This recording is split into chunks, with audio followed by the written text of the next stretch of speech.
Salam Amerika İcmalı proqramında xoş gördük. Vaşinqtonda Amerikanın Səsinin televiziya studiyasında Dilşad Əliyarlıdır. Bugün Amerika İcmalının əsas mövzuları. Ancaq bu demək qiymətlərdə Azərbaycanın demək üzərinə təqribən 7,5 milyard civarında bir demək maliyyə mənbəyi düşür. Neft Araşdırmaları Mərkəzinin rəhbəri İlham Şabanla müsahibə. Donald Trump və Hillary Clinton ABŞ-ın 12 ştatında ilkin seçkinin qalibləridir. Demoqrafiya və siyasət Birləşmiş Ştatların demoqrafik xəritəsi sürətlə dəyişir. Smartfonlar mobil texnologiyalar dünyasında mövqeyini möhkəmlədir. Moldovanın Krikova şərabı ölkənin keçmişi və gələcəyinin rəmzi. Neft Araşdırmaları Mərkəzinin rəhbəri İlham Şaban Amerikanın Səsinə müsahibəsində Cənub Qaz Dəhlizi layihəsinin regiona iqtisadi və geopolitik təsirlərindən danışıb. Bakı müxbirimiz Tapdıq Fərhadoğlu ilə müsahibədə o, yeni qaz dəhlizinin həyata keçirilməsində yarana biləcək risklərə də toxunub. Cənub Qaz Dəhlizi ilə bağlı əsas risklər nədən ibarətdir? Cənub Qaz Dəhlizi 3500 kilometr uzunluğundadır.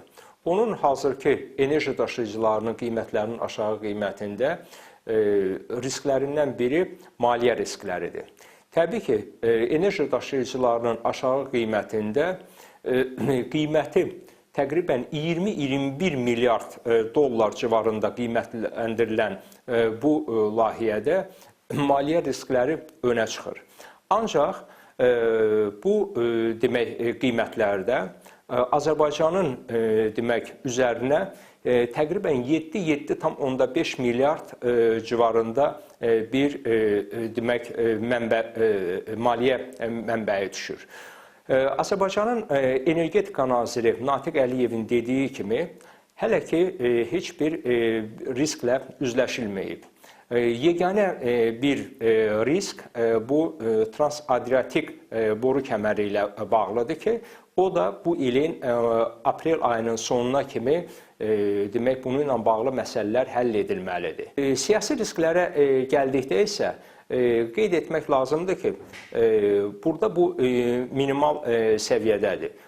Ona görə ki, Azərbaycan, Gürcüstan, Türkiyə ərazisi indiyənəcən bir stabil strateji ölkələr hesab olunub və boru kəmərinin marşrutunun keçəcəyi ərazilərə gəldikdə onlar hər hansı bir qeyri-stabil ərazilər hesab edilmir. Hətta Türkiyənin son zamanlar ərazisində baş verən bu qeyri-stabilliyi nəzərdə götürsək, onlar TANAP-ın keçdiyi o marşrutdan kifayət qədər uzaq bir ərazidə yerləşir. İran və Türkmənistanın Cənub Qaz Dəhlizi layihəsinə qoşulma şansları varmı? Təbii ki, birinci etapda bunu şansları qiymətləndirmək o qədər də böyük deyil. Çünki artıq 2018-ci ildə bu demək kəmərlər sistemi hazır olacaq və o Şahdəniz 2 layihəsində hasil ediləcək qazı Avropa bazarlarına, əvvəlcə Türkiyə, sonra isə Avropa bazarlarına daşımaq üçün nəzərdə tutulub. Üçüncü tərəfin qazını demək hər hansı bir belə deyim bazara çıxartmaq üçün isə həmin boru kəmərlər sistemi genişləndirilməlidir. Yəni söhbət ondan gedir ki, bu artıq növbəti 10 illiyin məsələsidir. Təbii ki, Azərbaycan o boru kəmərlər sistemini elə layihələndirib ki, məhz ondan üçüncü tərəflərin qazını da daşımaq üçün istifadə etsin və həm siyasi rəhbərlik, həm bunu demək ərsəyə gətirən onun operatoru olan demək Dövlət Neft Şirkəti dəfələrlə bəyan edib ki, bu boru kəmərlər sistemi açıq, üçüncü tərəflərin üzünə açıqdır və burada hər hansı bir ölkə üçün bir limit yoxdur. Yəni buradan həm İran, həm Türkmənistan, həm İraq istifadə edə bilərlər. Tək ki, onların kommersiya maraqları bu boru kəmərinin operatoru onun iştirakçılarının maraqları ilə üst-üstə düşsün. Yeni qaz kəməri layihəsi regionda iqtisadi və geopolitik münasibətlərə hansı təsirlər edəcək?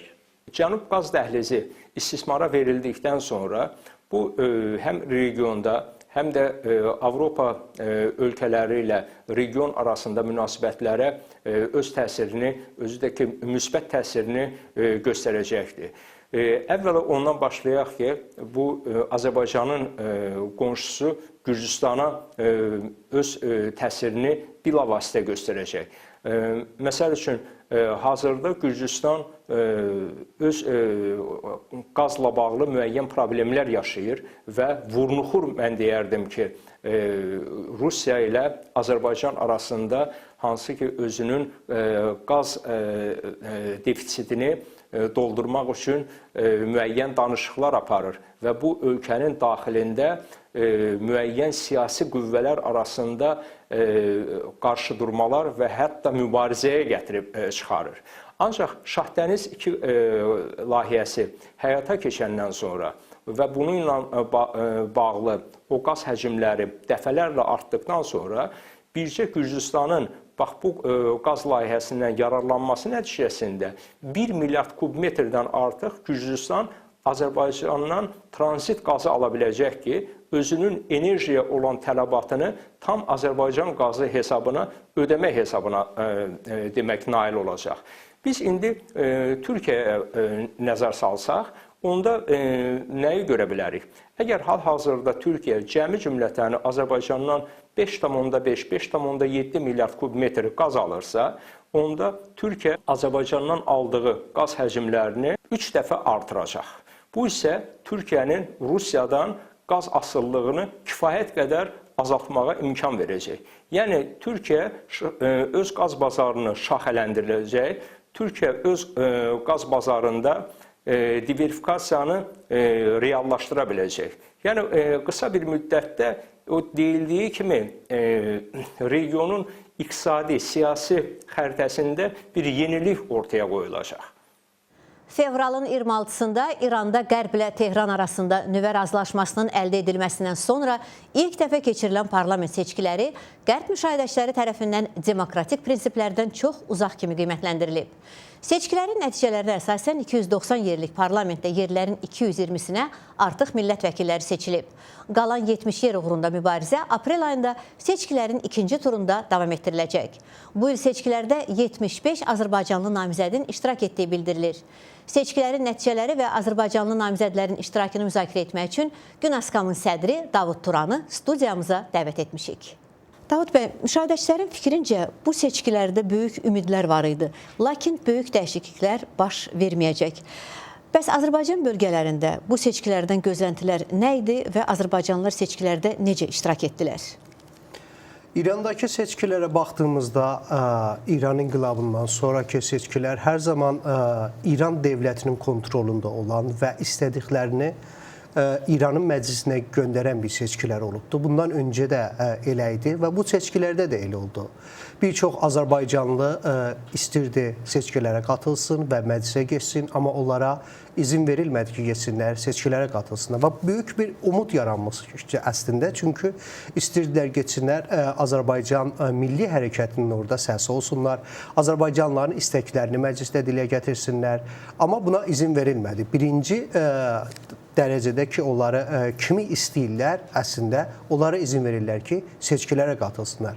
Və bu umudsuzluq əlbəttə ki, yarandı Azərbaycan bölgələrində. Əgər baxsaz, seçkilərə qatılım da, iştirak da çox yuxarı deyil. Yəni, Azərbaycan bölgələrində 60% civarındadır ki, bu yuxarı bir iştirak deyil seçkilərdə.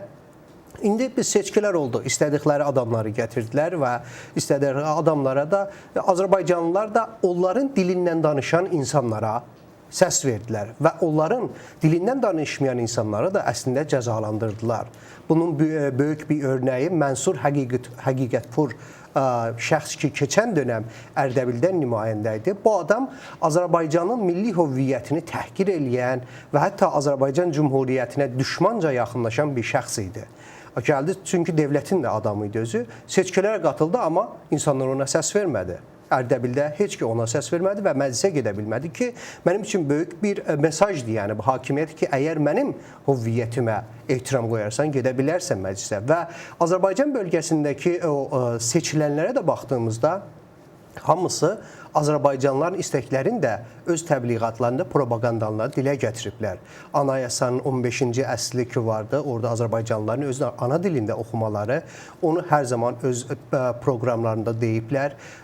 Xoyda olsun, Təbrizdə olsun və ya Urmiyədə olsun və digər şəhərlərdə və hətta yeni seçilən və əskidən də Təbrizin nümayəndəsi olan Məsud Pezeşkiyanın yeni bir danışığı vardı və orada deyir ki, gərək bu anayasanın 15-ci əsli icra olunsun, yəni artıq fəaliyyətə keçsin və biz niyə gərək öz məktəblərdə öz ana dilimizi oxumayaq. Və bu seçkilərdə Azərbaycan bölgəsində mərkəz olaraq Azərbaycanlıların istəkləri var idi ki, biz bunu açıq şəkildə görürük. Bu il seçkilərdə 75 nəfər Azərbaycanlı namizədin iştirak etdiyi bildirilir. Bu namizədlər kimlərdir, hardan seçiliblər, xalq arasında bunların dəstəyi varmı? Əlbəttə ki, bəlli bir dəstəkləri vardı. Yəni, xalq artıq bu seçkilərə qatılır. Çünki bu parlamento seçkiləri o xalqı yaxından maraqlandıran bir seçkilərdir.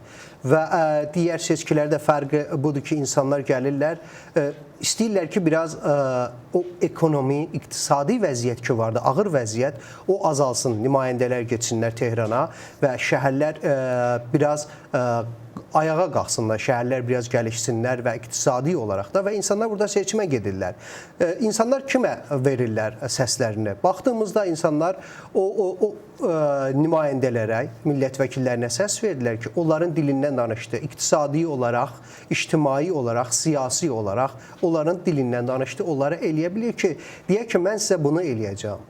Təbrizdə olsun və ya Urmiyədə və digər Azərbaycanın şəhərlərində bu insanlar səs verirlər ki, sabah bunların bir gözləntisi olsun və bu gözləntini də yerinə gətirmək üçün əlbəttə ki, millət vəkilləri də onların dilindən danışırlar. Onlara səs verirlər ki, eləyə bilsinlər, sabah bir iş görsünlər. Sabah getdi Tehrana, başqa nümayəndələr kimin elə onun kimliyini, onun hüviyyətini, onun tarixini təhqir eləməsin. Azərbaycanda bir məsələ olduğu zaman onun dalında olsun. Necə ki, Azərbaycan bölgəsində, Güney Azərbaycanda, Təbrizdə və ya Urmiyədə, digər şəhərlərdə etiraz aksiyaları keçdiyində bəzi millət vəkilləri eləyə bilirlər, onu məclisdə səsləndirsinlər, eləyə bilirlər bu xalqın istəyinin dalında dursunlar, amma bəziləri də durmurlar. Və o durmayanlara əlbəttə ki, izin verilmir. Necə ki, buna da izin verilmədi. Amma onlar ki, dəstəklədilər, xüsusilə Urmiyədə Qazipur kimi şəxslər və ya Məsud Pezeşkiyan kimi şəxslər ki, Azərbaycan Milli Hərəkətinin istəklərini də dilə gətirirlər. Onlar birinci dəfə elə birinci turda ki vardı, onlar məclisə getdilər və Azərbaycanlıların birincisi öz kimliklərinə və hüviyyətlərinə sayğı duyan insanları, ikincisi iqtisadi olaraq o şəraiti, o baskını biraz azaltmaq üçün onlara bir yol göstərəcək nümayəndələri məclisə göndərmək istəyirlər. Çox uzun zaman İran bütün dünya üçün qapalı cəmiyyət olub və orada gedən siyasi proseslər o qədər, xüsusilə də məsələn Azərbaycanla bağlı məlumatlar o qədər geniş işıqlandırılmayıb. Milli Məclisdə bundan əvvəl də Azərbaycanlı millət vəkilləri olublar. Bunlar Urmiya gölünün quruması və yaxud da dil haqlarının təmin olunması, bu kimi məsələləri parlament qarşısında çıxara bilirlərmi və qanunvericilik layihələri təqdim edə bilirlərmi? Belə millət vəkilləri varmı? Əlbəttə ki, bu millət vəkilləri vardı, amma sayları çox deyil, nə yazıq ki. Bizim dərdimizlə yaxından maraqlanan millət vəkilləri çox deyil. Bunun üçün də İran məclisində əgər istəyirsiniz qanunverici bir layihə verəsiniz, farslar bunun qarşısında dururlar. Necə ki, keçən 3-4 il bundan öncə idi, Urmiya gölü ilə bağlı bir layihə vermək istəyirdilər və Fars millət vəkili, fikr eləyirəm, İsfahan millət vəkili çıxdı, dedi ki, qoyun qurusun ora və Azərbaycanlılardan oradan köç etsinlər. Yəni buna qarşı dururlar. Çünki istəmirlər oraya bir sərmayə yatırılsın. Azərbaycan bölgəsinə bir sərmayə yatırılsın və Urmiya gölü faciəsinin qarşısı alınsın. Və Azərbaycanlı ki, orada millət vəkilləri vardı və Azərbaycan dərdini yaxından görürlər, sayları çox deyil. Nə yazıq ki, ora gedən insanlar İran hakimiyyətinin də bir tərəfdən insanlardır. Çünki əgər siz İranda istəyirsiniz seçkilərə qatılasınız, onun Gözətçilər Konseyindən keçməniz lazım. Gözətçilər Konseyi sizə izin verəcək ki, bu adam seçkilərə qatıla bilər və ya yox. O baxır ki, bu adam nədir, mənə nə qədər yaxındır, mənim nə qədər adamımdır. Sabah gəlib sadəcə Azərbaycanlıların deyil, mənim sözümü deyəcək və ya yox. O insanları qoyurlar gedir məclisə. Yoxsa bu seçkilərdə bir çox Azərbaycan Milli Hərəkətinin üzvü seçkilərə istədi qatılsın, istədi məclisə keçsin və Azərbaycanlıların orada səsini dilə gətirsin, amma buna izin verilmədi. Və hətta maraqlı olan bir şeydir ki, keçən dönəm seçkilərə qatılan bəzi Azərbaycanlılara bu dönəm izin verilmədi ki, qatılsınlar. Təbrizdə olsun və ya digər şəhərlərdə izin verilmədi. Çünki onlar bilirlər ki, hətta bu süreç ki vardı, yəni seçkilər sürecində Azərbaycanlıların istəklərinin dilə gətirilməsi, yəni propaganda olaraq o süreçdə dilə gətirilməsinə belə icazə vermirlər. Amma digər millət vəkilləri ki, seçkilərə qatılmışlar, hamısı əgər birisi istəyir Azərbaycanda səs gətirsin, əlbəttə ki, Azərbaycanlıların o dərdlərini dilə gətirəcəkdir. Və dilə gətirirlər də bunlar, amma məclisə getdikdən sonra bunu nə qədər başarırlar, nə yazıq ki, çox az millət vəkili bunu məclisdə də davam etdirir. Yəni o süreçdə deyil, məclisdə də davam etdirir ki, birincisi Urmiyenin millət vəkili və Təbrizin millət vəkilləri olmaq üzrə.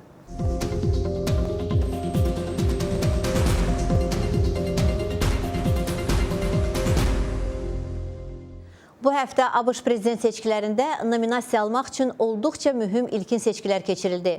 Respublikaçı namizəd Donald Trump və demokrat namizəd Hillary Clinton 12 ştatda primary və kokusların keçirildiyi Super Tuesday seçkilərində qələbə qazandı. Bununla onlar partiyalarından nominasiya almaq üçün mövqelərini möhkəmləndirdi. 2016-cı il prezident seçkilərində mühüm sayılan Super Çərşənbə axşamı Respublikaçı Donald Trump ABŞ-ın Cənub və New England kimi tanınan regionundakı ştatlarında qələbə çalaraq böyük sayda nümayəndələr qazanıb. Beləliklə, o, partiyanın prezidentliyə vahid namizəd olmağa doğru böyük addım atıb. Mən birləşdirənəm. Bilirəm, insanlar buna çətin inanacaqlar. Amma inanın, bunlar hamısı bitəndən sonra mən təkcə bir insanla mübarizə aparacağam. O da Hillary Clinton'dur. Senator Ted Cruz doğma ştatı Texas və qonşu Oklahoma ştatlarında qələbə əldə edib. O, rəqiblərini geri çəkilərək onun Trumpla baş-başa mübarizə aparmasına imkan verməyə çağırıb. Bugün biz bir daha şahid olduq ki, Donald Trump'ın seçki kampaniyasına qalib gələ bilən yeganə kampaniya məhz mənimkidir.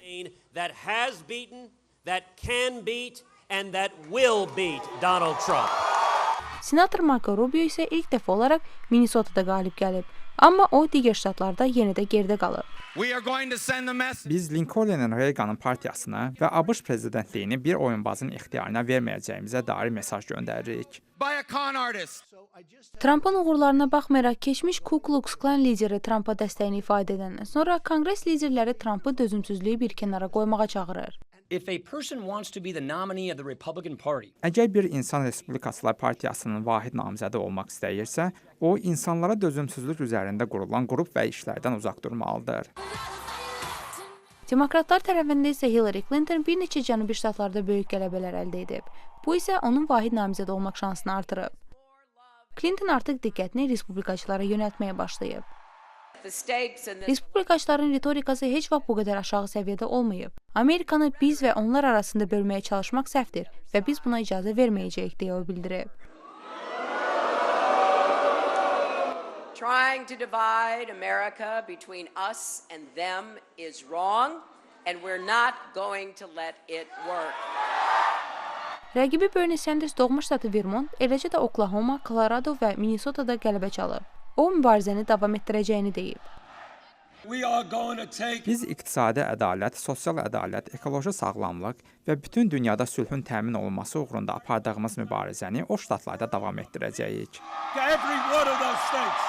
Gəlin ki, həftə ərzində isə hər iki partiyada namizədləri bir sıra böyük ştatlarda keçiriləcək ilkin seçkilər gözləyir. Vaşinqtondan Əzizə Gürzadə, Amerikanın səsi. Bu il prezident seçkiləri Amerikanın demoqrafik dəyişiklik prosesindən keçdiyi bir vaxta təsadüf edir. Birləşmiş Ştatların əhalinin siyahıya alınması mərkəzinin bildirdiyinə görə 2044-cü ildə azlıqların kombinasiyası əksəriyyəti təmin etmiş olacaq. Demoqrafiya dəyişdikcə siyasət də dəyişməli olacaq. Daha ətraflı növbəti reportajda. Woodbridge şəhərinin Todos supermarketinə xoş gəlmisiniz. Bu İspan qəlbli adi mağazadır. Carlos Castro mağazanın müdürü, mükafat laureatı və sabiq qeyri-qanuni mühacirdir. Sərhəddən qanunsuz keçdim. Mənə viza verməzdilər. O 1980-ci ildə El Salvadorun vətəndaş müharibəsindən qaçıb. İndi Carlos Amerika vətəndaşıdır və səs vermə hüququna malikdir. Lakin o respublikaçılara, ələlxüsus da Meksikalı mühacirləri kriminal və təcavüzkar adlandıran Donald Trumpa səs vermək niyyətində deyil. Hamının adından danışmaq istəmirəm, amma İspan dilli icma respublikaçıların diqqətindən kənarda olduğunu düşünür. Trump'ın ritorikaları da buna yardım etmir. Virginiyanın bu bölgəsində respublikaçıların nailiyyəti real görünmür. Prince William qraflığı şəhərli demokratlarla ucqar bölgələrin respublikaçıları üçün sərhəd hesab edilir. Bu qraflıqda 2000-ci ildən bəri güclü demografik dəyişiklik qeydə alınıb. İspan dillilər, Afrika mənşəli Amerikalılar və Asiyalıların sayı artmaqdadır. Eyni demografik dəyişiklik bütöv ölkədə də müşahidə edilir. Bu Amerikanı mükəmməl şəkildə təmsil edir.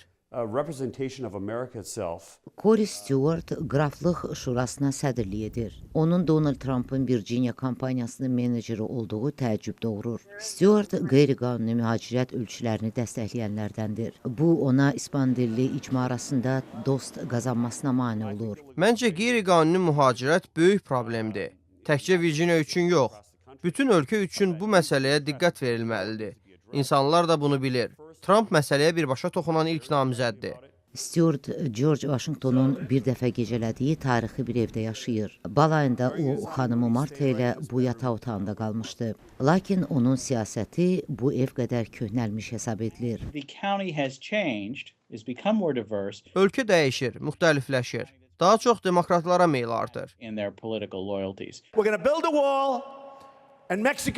Stewart hesab edir ki, seçicilər Trumpa səs verəcək. Lakin Carlos Castro daha artıq İspan dilli və digərlərinin seçimlərini səs vermə məntəqələrində edəcəyini deyir. Azlıqlar fəallaşır. Bu, zaman və çox iş tələb edir. Prezidentin kim olacağı seçki məntəqələrinə kimlərin gələcəyindən asılıdır. Vaşinqtondan Sevda Əliyeva, Amerikanın səsi. Mobil texnologiyalar tam sürətlə irəliləyir. Dünyanın ən böyük mobil sərgilərindən biri İspaniyanın Barcelona şəhərində keçirilib. Facebook və Samsung kimi texnologiya nəhəngləri, eləcə də onların rəqiblərinin istehlakçılara yeni xəbərləri var. Hər il keçirilən Mobil Dünya Konqresində smartfonlar irəlidə gedir. Smartfon getdikcə daha güclü cihaza çevrilir. Evinizdə və üzərinizdə olan hər şeyi smartfona bağlaya bilərsiniz. Qulaqlıqdan tutmuş təhlükəsizlik kameralarına qədər hər şeyi. Beləliklə, smartfonlar evlərdəki kompüterləri əvəzləməyə başlayıb. Biz internetlə bağlı hər şeyi smartfonlardan idarə edə bilirik. Hər şeyin internet. Bu o mənaya gəlir ki, sənin smartfonun nəinki mobil həyatın əsas amilinə, hətta evdə hər şeyin əsas mərkəzinə çevrilir. Belə cihazlar getdikcə artır. Elektrik diş fırçasından tutmuş kamera ilə təchiz edilmiş ev robotları, lazer və saysız sensorlar. İnkişaf edən digər sahə isə smartfon kameralarıdır. Bəziləri fokus uzaqlığını dəyişdirməyə icazə verir. Bəziləri də görüntünü hər zaman dəqiq saxlayır və 360 dərəcə vizual görüntü təqdim edir. Beləliklə, selfie çəkdirmək istəyəndə hamını sıxışdıra bilirsən. LG şirkətinin G5 telefonu batareyaların dəyişdirilməsinə icazə verir. Facebook və Samsungun birgə əməkdaşlığı ilə insanlar dostlarını onlayn görmək yerinə onların virtual reallıqda videolarını quracaqlar. Samsungun Gear 360 kamerası arxa və ön linzaları vasitəsilə şirkətin telefonları və Gear VR qulaqlıqlarını da bir-birinə bağlayacaq. Çox yaxın zamanda canlı yayım imkanımız olacaq. Nə zaman biz ailəmizi yanımızda istəyirik, dost və ailəmiz sanki yanımızda da kimi olacaq. Keçən illərdə olduğu kimi Apple bu ildə sərgidə iştirak etməyib. Söz-söhbətlərə görə şirkət yeni iPad-ini martda istifadə verməyi planlaşdırır. Moldovanın dövlətə məxsus Krikova şərabçılıq zavodu müəyyən mənada ölkənin rəmzinə çevrilib. Sovet dövrü istehsalı olan məşhur Krikova şərabı indi Avropa bazarına çıxış axtarır.